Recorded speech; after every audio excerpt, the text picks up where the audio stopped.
Tips ko lang sa inyo mga idol, kung paano yung ating mga alagang manok or sisiu ay hindi magiging sakitin. So ito pong isi-share ko sa inyo mga idol ay based on my experience lang po, ay base lang po sa aking karanasan. At alam kong ito ay makakatulong sa inyo, kaya tapusin nyo po itong video na ito hanggang panoorin nyo po itong video na ito hanggang matapos para kumpleto po yung kaalaman na inyo pong malalaman dito sa akin. So kung kayo po ay nagsisimula pa lang sa pagmamanok or matagal na at naobserbahan nyo ang inyong mga alaga ay sakitin pa rin, ito pong isi-share ko sa inyo, talagang masasabi kong effective po ito.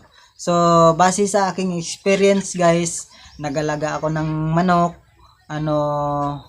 yung inahin, 'di ba? Pag nangitlog tapos nagpisa, ang ginagawa ko ay yung kanyang sisyo at yung inahin ay kinukulong ko. Tapos binibigyan ng pagkain hanggang sa umabot na ng 3 months to 4 months or 2 months ganon, ay pinapakawalan ko na.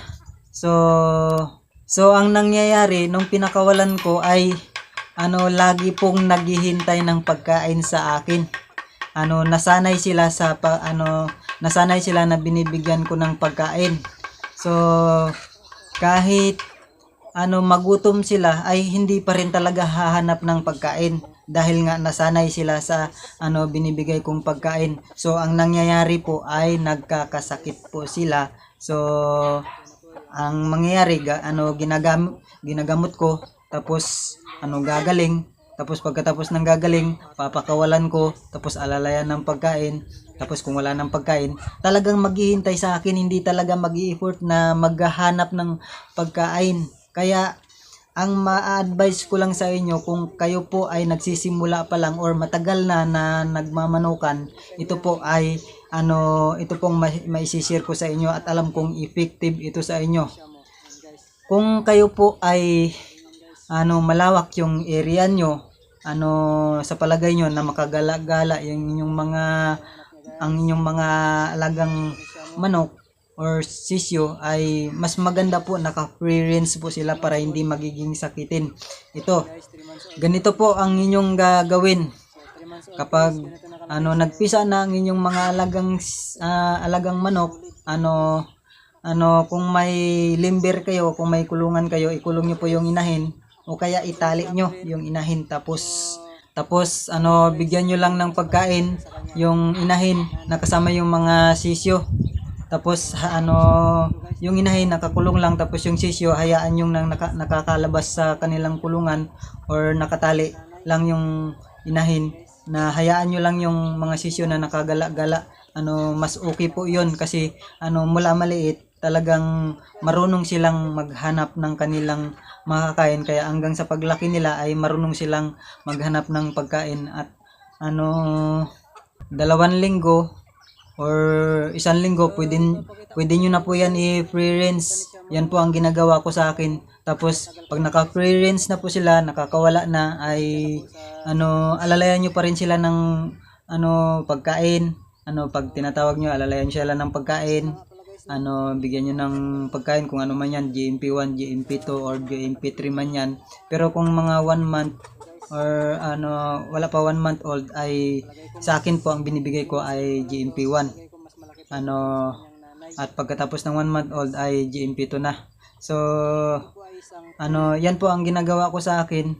So 1 buwan lang kahit hindi nyo na bibigyan ng pagkain, basta nasanay po sila sa paggala-gala, ay masasanay na po yan na maghanap ng pagkain. Kahit hindi nyo na yan bigyan ng pagkain, ay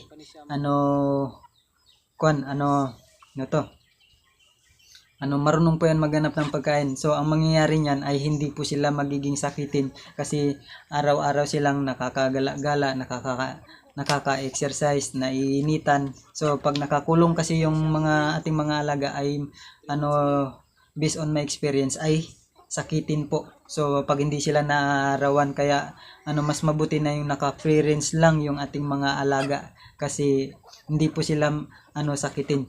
Yun po yung aking ma-advise sa inyo.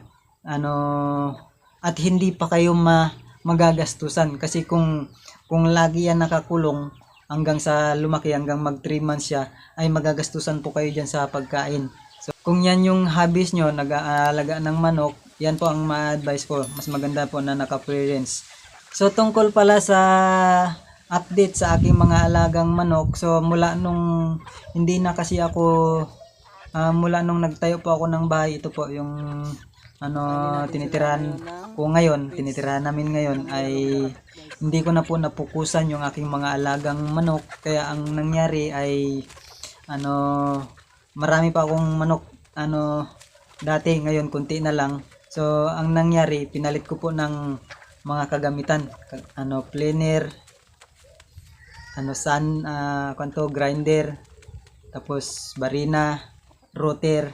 So mahilig din kasi ako sa furniture. So pinalit ko po doon kasi hindi ko na mapukusan.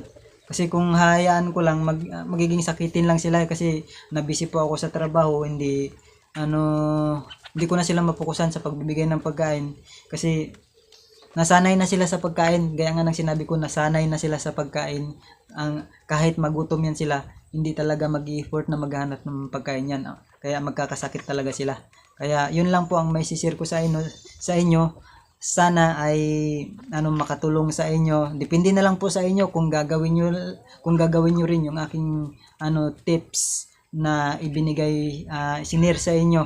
So kung bago pa lang kayo dito sa aking channel, maaari ko bang hilingin na mag-like, mag-subscribe, at pindutin nyo na rin yung notification bell para lagi po kayong updated sa aking mga sunod na video, at bilang tulong na rin po sa aking channel.